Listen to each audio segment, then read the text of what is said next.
All right.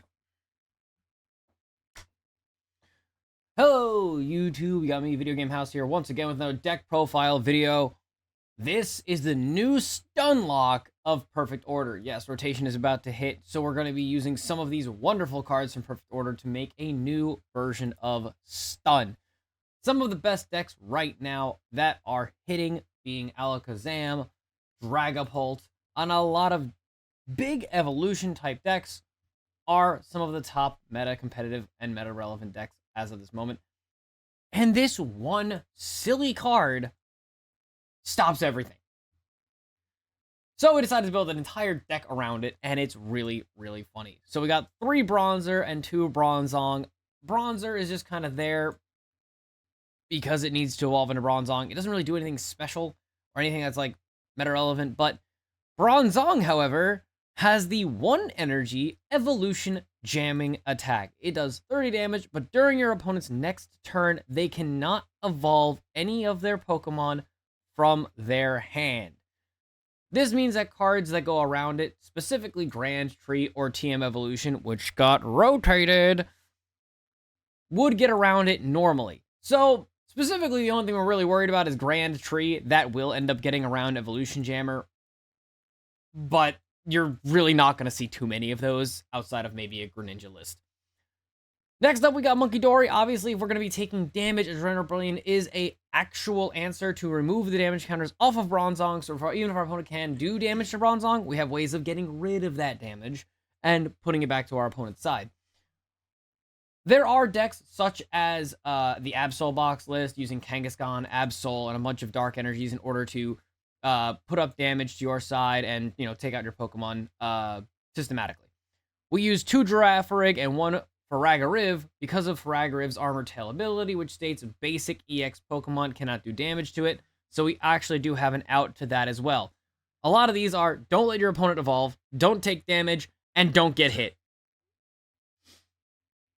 Then we do run a 2-2 line of Snorunt and Froslass, this being the one with the Freezing Shroud ability, which all that does is put 1 damage counter on all Pokemon that have an ability, except for Pokemon like Froslass that have Freezing Shroud. So Munkidori gets extra damage counters, which you then can move over to your opponent. So you can use multiple Munkidori with 1 Froslass and just move all those damage counters to your opponent while you're using Evolution Jammer against Evolution-based decks. They're taking 30 damage from Evolution Jammer attack. If they can't evolve, all their Pokemon are small, weak Pokemon that you can just move damage counters over, and then they blow up, and then they have no attacker. So even when by the time they find an answer to Bronzong, you beat them. We also do run a 1 of Mega Froslass EX. The reason why we're running Legacy Energy in the first place is specifically for that Mega Froslass, because everything else is a single prize outside of Farigiraf. But the Mega Froslass is a pretty chunky 3-prize liability that we do have. But it does tag well with another combo piece that we have, which we'll be going over in just a minute. This being, we have Budew, of course, another stun card. Good for setup play. You hit a Budew, stun him for a turn, and then you just kind of get everything else off. Also, free retreat is always good. The Latias, funny enough, works really well because of the fact we run the 4 count of telepathic energy at the bottom. Explain that in a minute. We run the 1 of Lillie's Clefairy, which allows your psychic types to do double damage against dragons. So if you're up against Dragapult and you still can use Evolution Jammer is actually doing 60 damage compared to its original 30 damage and does faster knockouts. So even if Dragapult has a way of coming back, you could be taking extra prize cards over and over before they can do anything about it. We do run the 1 of Meowth because of how important it is. You can actively go second, and with a semi-decent hand, you are able to pull off almost consistently a turn 1 Evo Jammer. Or, if, your opponent's a Mega Pokemon or an EX Pokemon in front of you, a turn 1 Mega Froslass. So let's go over the supporters. I'll only go over the one that really matters here, but we got Lillie's, Crispin, Hilda, Judge, and Boss's Orders. All of those don't really need an explanation. They're very strong as they are. If you don't know what they do, they're very complacent. They're used in most decks, so you should be able to understand what they do very quickly as to what they do with the deck. Salvatore is the one of that some people probably don't know all that well. It allows you to evolve one of your Pokemon into another evolution of it that doesn't have an ability. Snorunt can't evolve into Froslass, because Froslass has an ability, but Snorunt can evolve into Mega Froslass EX, because Mega Froslass EX does not have an ability, but 1 energy can grant it a 50 damage times the amount of cards in your opponent's hand on turn 1. So your opponent starts an EX Pokemon, or a Mega Pokemon these days, and they have 6 cards in their hand at the end of their turn, you know? They have Mega Kangaskhan standing in front of you, and you have a Snorunt as your starter Pokemon. Salvatore, Mega Froslass, 1 energy, 300 damage, you start the game with 3 prizes. Absolutely disgusting. Following that, a lot of things that don't really need to be explained. We got 4 Pokepads, 4 Ultra Balls, triple Night Stretcher, double Handheld Fan, Nighttime Mine, which is a stadium I'm not sure many people may know, but it does state that Terra Pokemon need 1 extra energy in order to attack. Does hurt a lot of the Terra Pokemon decks, and it's not negative to our deck. The only one that it's like negative on is Farigiraf that we have, because we do have a Terra Pokemon in our deck. But since we're not really attacking with Farigiraf in the matchups where you would need Nighttime Mine, like, doesn't make too much sense, because obviously if we have Farigiraf out and our opponent's basic EXs, even if they're Terras, you don't put Nighttime Mine down because they're not doing damage in the first place. So, you know, why would you? Our energy count, 4 Telepath, 3 Dark, 3 Psychic, 2 Water, and 1 Legacy. You can kind of figure out where all of those go. Most of our starts end up getting us a Bronzong Evo Jammer on 1, or can potentially get us that Mega Froslass, because those are only basic starters. It's very simple, because when you hit Telepath Energy, you're able to get Latias on the board, you're able to get Bronzor on the board, you're able to go get Munkidori out of your deck, Girafarig out of the deck. So it hits basically all the stun pieces you need. So going first, going second doesn't really change too much. But if you go second, you open a Bronzor with a Telepathic Energy, you can get Latias on the board. You can get, Munkidori set up. You can get most of the things you need. The hardest part is to really get Snorunt and Froslass, but that's why we have, like, Hilda and other things along those things to try and get the Froslass out, but it's still tricky. The deck obviously can still use some work. I think it can probably use a better Ace spec than Legacy, because in most cases you don't really need Mega Froslass. It's just one of those things that if you have it, you want it, and if you don't have it, then you're just going to wish you had it. Let's get into the games, and I'll show you exactly what I mean by how just stun-worthy this deck is in this new meta that we're living in. All right, let's get into our gameplay of this wonderful little stun deck. Now, the deck does change through the event, so I do apologize if some things are different. I'll try and point them out as I go through them. The deck list you saw is the final iteration of it, but I know that it can still get better. And I know there's going to be some professional stun player who's going to look at it and go like, yeah, that's not right, but I got this. So, definitely, if you guys like stun versions of decks, definitely look into this. I highly suggest it. It's hysterical. The deck is legitimately meant to just kind of cripple and just, like, chip away at our opponent's, like, will to play the game. Because if you get an evolution deck that you're up against, and you stop them from evolving things for turn after turn after turn after turn, they'll slowly just, like, go, like, I can't do anything. There's no out. And by the time they're like, oh, I know an out, I can play an out, you'll probably have something set up to stop that out specifically. So it's just a good, powerful deck. Now, as you can see on our game 1, we're up against Cynthia's Garchomp. Cynthia's Garchomp, very well-known deck because it's able to use its evolution of Gible into Gabite to search any Cynthia's card out of your deck. So you can search out another Gabite, search out another Gabite, search into a Garchomp, search Roserade, Roselia, get all of the Spiritomb as well, get all those cards just onto the bench very, very quickly. It's not like we don't have good options. Obviously, we did not start our Bronzong here, but it's okay because we did start Telepathic Energy and a Lillie's Clefairy, so we can easily get down an energy on Clefairy. Very strong. But we're also able to get down that Latias, that Bronzor. If they don't have a rare candy here to evolve that Gible into a Garchomp directly, and he doesn't get to the final pieces of things that he needs, there's a pretty good chance here that we can, stick him. He's stuck on Gabites and Gibbles and Roselias instead of Roserades. So there's a Gabite. We're not really too worried about Gabite. It's only maximum damage is 40 without the Roserades. So let's, we're hoping we don't see double Roserade here. Double Roserade could be a problem. He goes Gabite into Gabite. Very powerful combo. 1-card combo into multiple different cards. He goes into a third Roselia here rather than searching for Garchomp or a Roserade, which is great. And then he gets down another energy. That is a Rocky energy, which does auto-win against the Alakazam lists. So it is a very, very powerful card as of today because Alakazam is one of the more powerful cards in the format. He does get down the Roserade, which does boost his damage from his basic 40 that a Gabite can do up to 70, which is still not super bad for us. It's not great, but it's not super bad because it still doesn't one-shot a Bronzong. Bronzong getting one-shot is the worst possible thing that can happen. So he hits the 70, knocks out the Snorunt. Not a big deal. He gets the one prize, but we have already planned ahead, which is why you saw me stall a little bit on that first turn. Not sure of what I wanted to do because I don't want to play the Lillies in case I couldn't find, Hilda into Bronzong or, like I drew into Pokepad into Bronzong. And now we're able to try and figure out how to get more pieces down. We want to get Snorunt back, but we can at least get Munkidori down. We were going to get 2 Munkidoris here and try and like double setup, but unfortunately, in this iteration of the deck, we were running only 2 Munkidoris, but we changed it to 3 because of how often I would keep getting one prize. I kept prizing one dang Munkidori, and only having one Munkidori is slower, which we don't want to give our opponent too much time. Obviously, if we stun them and they don't really have an out, then it doesn't matter how much time we stun them for, but we do want to try and eat away at their attackers or eat away at their ability Pokemon as quickly as possible, so that way, even if they do have an out, we're going to eat it away before they can get to it. Luckily for us here, Bronzong does have resistance to fighting, so it's only 40 damage that he's doing instead of the 70 that he would be doing. So he has to hit me 3 times. So I have enough time to try and find an answer. Luckily, my Lillies finds me that dark energy, so my Munkidori can take away any of the damage counters that we're really going to be getting. And then we just continue to hit Evolution Jammer. Basically, at this point, if my opponent cannot find an answer to Bronzong, we would win the game. Unfortunately, me putting damage counters on my opponent's bench actually does set up opponent's Pokemon does set up the Cynthia Spiritomb, which is a dark Pokemon and not a fighting type, so I lose. So Bronzong isn't resistant to it anymore.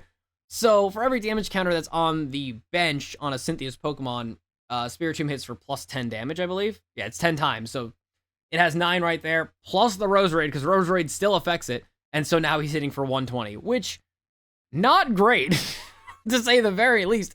But I honestly know that I don't have, like, in this iteration of the deck, I wasn't playing Judge, so I wasn't running Hand Disruption. So I'm like, oh no, what do I do? Because I have to find an out to delete Pokemon at this point.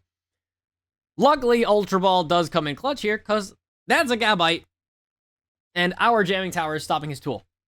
So it only has 100 HP, and the effect of Froslass will end up deleting the Gabite.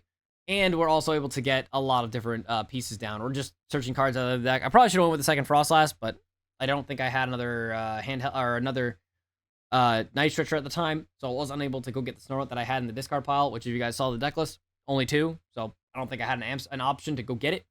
But now we just start systematically taking our opponent apart. If he has another Spiritomb, then yes, he does have an answer to the evolution jamming Bronzong. So we're trying to find our third Bronzor as quickly as possible to hopefully get ourselves set up to counterplay again. Since we're still missing a second Munkidori, which I really wish we had right now, would be awesome. We still have the Clefairy in order to make attacks if necessary, but Adrenabrain, just removing the Spiritomb is the most important thing as of this time because it is the biggest attacker that he has. And finding a second Munkidori while we still have the Dark Energy in hand is pretty awesome. So they do have the attacks, but like this Gabite can still hit for 40, plus the boosted for 70, so he hits for 40 now. Which, with my own Froslass, I will end up knocking myself out over time, because I can't deal with one Munkidori moving all of the damage counters. So slowly my Pokemon will start getting knocked out. So if he slows the gameplay down and we're only doing 30, then yeah, it could be a problem. Luckily, we picked up the second Munkidori, but that's why we run 3 in the deck now, because our board state should probably end up being 1 Froslass, 2 Munkidoris. Most likely Latias will be out there, so we can get the free retreats. And then, you don't really need Clefairy on the board unless you actively need to use it for either, telepathic energy or for specifically Dragon-type matchups. So the board state is already set up in our favor. He's lost all of his attackers, and I think our opponent actively keeps playing this match out, but it goes just about as well as you'd assume. He can actually, in a funny way, use Spike Sting on Roselia, which normally does 20 damage, but it's still boosted by the Roserade on the bench, so it actually does do 50 damage.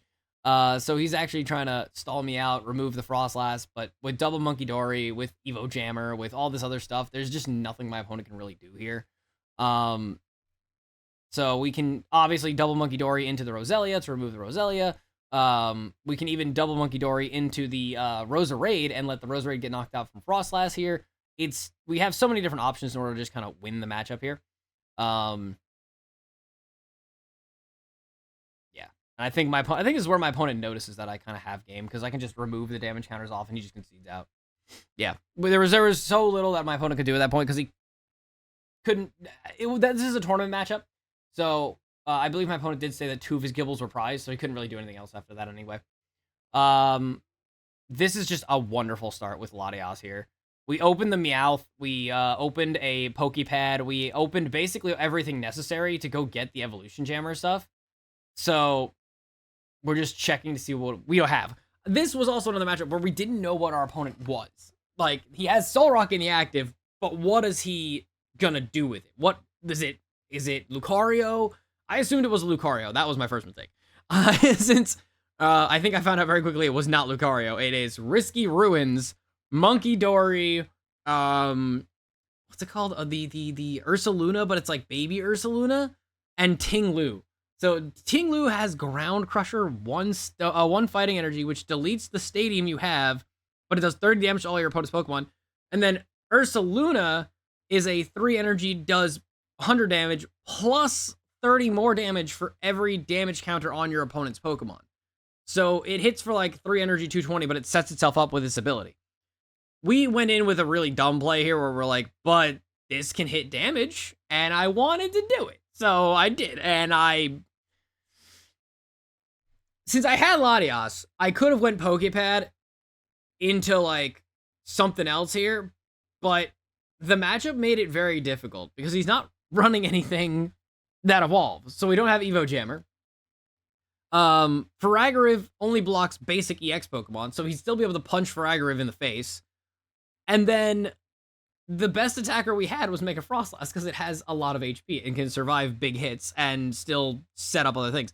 So as you saw there, I set up the Latias because we do run Psychic Energies, and Latias, 4 Telepath, 3 Psychic, so we have plenty of energies to have that attack, and we are still able to make it attack for 200 damage, which in this matchup does help.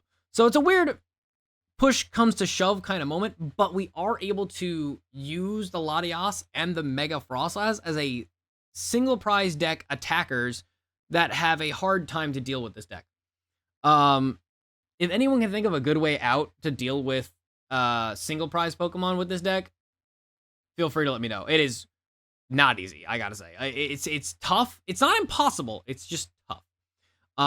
Obviously, my opponent's deck and mine kind of converge really well because obviously he wants to move the damage counters and then attack with the Ursaluna. And if he can't get the one shot off, I can use my own Munkidoris to put the damage counters back and or use things like Boss's Orders to deal with the Ursaluna as quickly as possible. I don't need these extra Pokemon, so I'm just kind of looking for kind of really answers. Again, I think this is another game where I'm looking for the second Munkidori and I just don't have it. It's like, son of a bitch. So we just remove our damage counters and we delete that guy. Another one bites the dust there. And we don't want to give him any extra value either, so we don't really want to go Snorunt into Froslass Basic, because, again, he wants to put damage counters on my board, which does more damage, so I want to remove that from happening.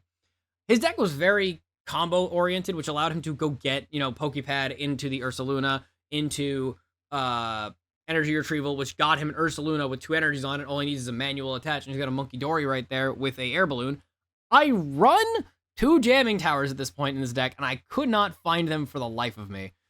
So, whether or not Mega Froslass or Secret Box could be used in order to fix that, I don't know, but we're still working on the deck. But this is a really, really good rough draft, I gotta say.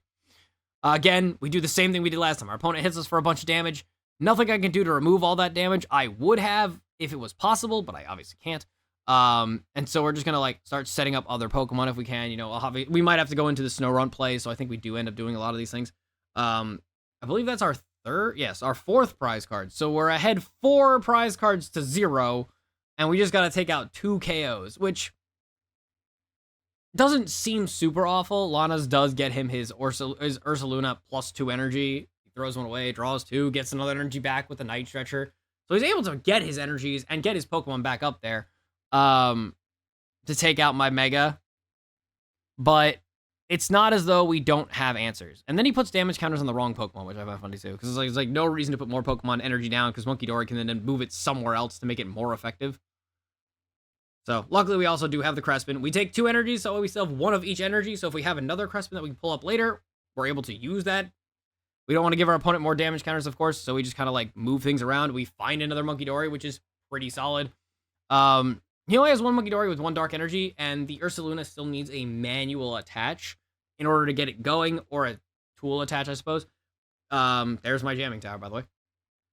So we have to like try and set some things up a little differently on Fair Stamp.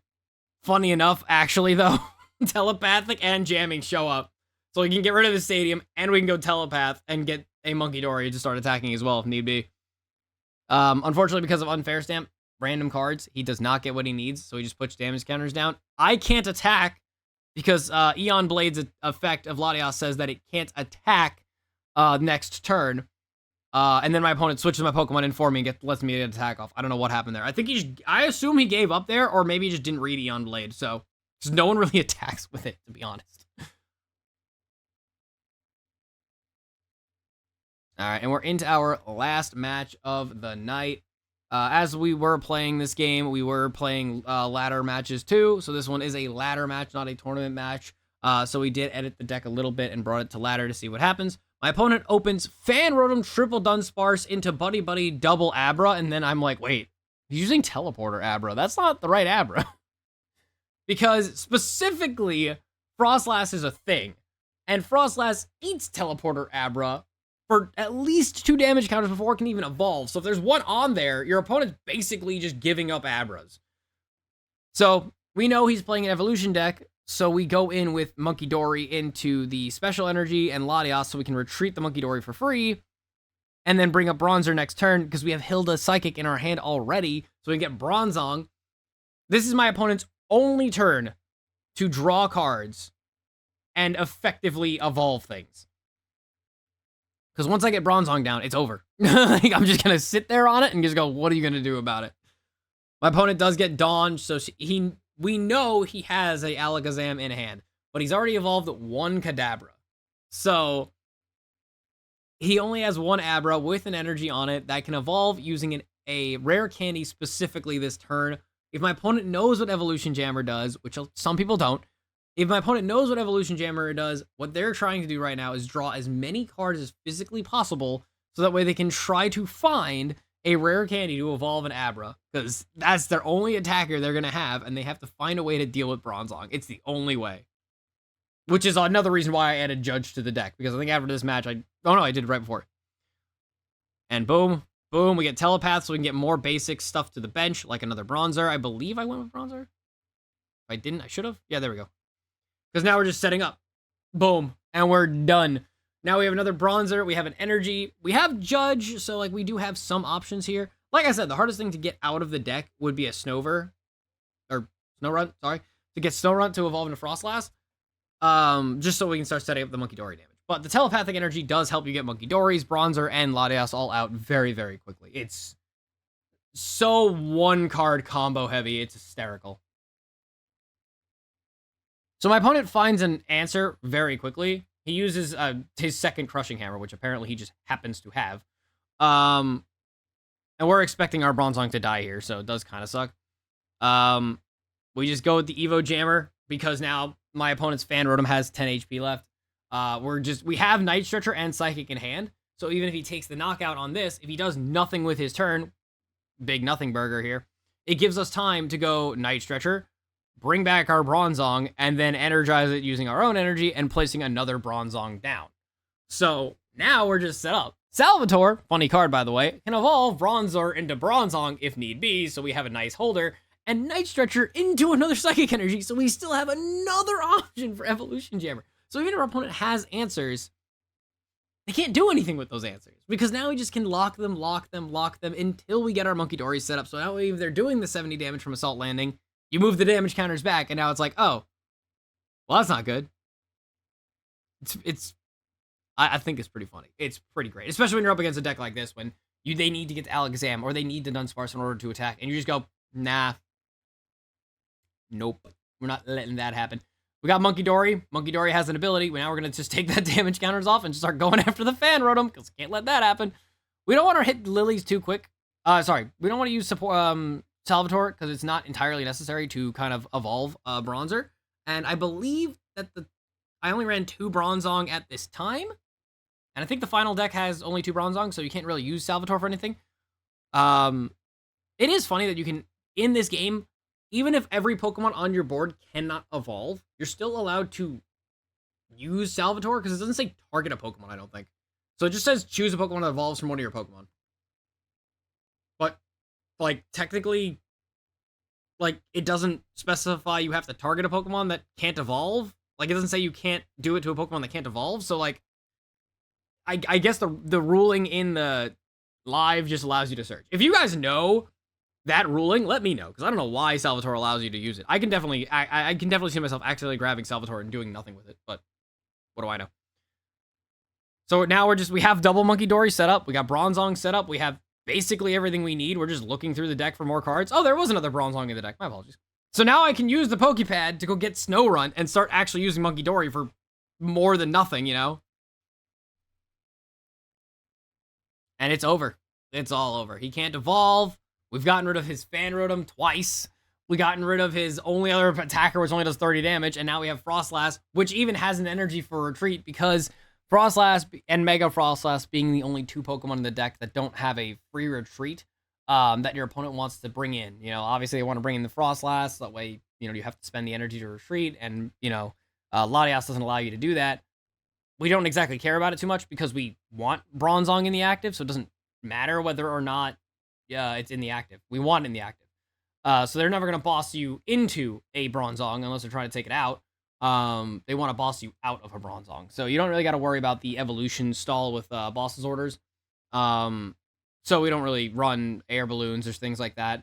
It's more about when you want to evolve. You know, don't evolve Farigiraf if the match doesn't need it, because Farigiraf is a 2 energy retreat cost that we don't run air balloon to get rid of. Just let it be a Girafarig if, you know, you have to play one on turn 1, if you have to use telepathic energy or something along those lines.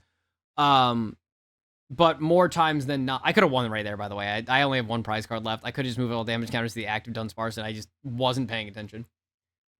There's just so many options that you can do with this deck to stun and outplay. So, I'm going to bring the deck up one more time here and show you guys. Like, we didn't get to show off the combos of Salvatore into turn 1, but this deck always does want to go second. It can go first. Getting an extra energy on the board is pretty nice, especially if you open things like telepathic energy. You're able to try and get yourself set up very, very quickly. If you go second, you have the option to use Budew for an item lock. You have the option to use, if need be, you can go, you know, Ultra Ball into Meowth, into Salvatore, into evolving a Bronzor into a Bronzong with just 1 energy. You're able to attack your opponent and lock them from using items. You can use Hilda to help yourself find the telepathic energy, or even legacy energy if you need to. So that way you can set up a turn 1 play if you're going second. Same thing with Crispin. You can set up Munkidori to attack to confuse your opponent if need be. There's plenty of different outs you can make. It's all about how you want to go about playing a certain matchup. Because if you're up against a full evolution deck, well, you have to have an out, you know, a counter to a full evolution deck. Or if you're up against a full basic Pokemon EX deck, you know, like Raging Bolt, Teal Mask, Ogerpon. Does still exist. Very small, but does still exist. If you can get Farigiraf on the board, you auto-win that matchup. So it's good to have it rather than not have it.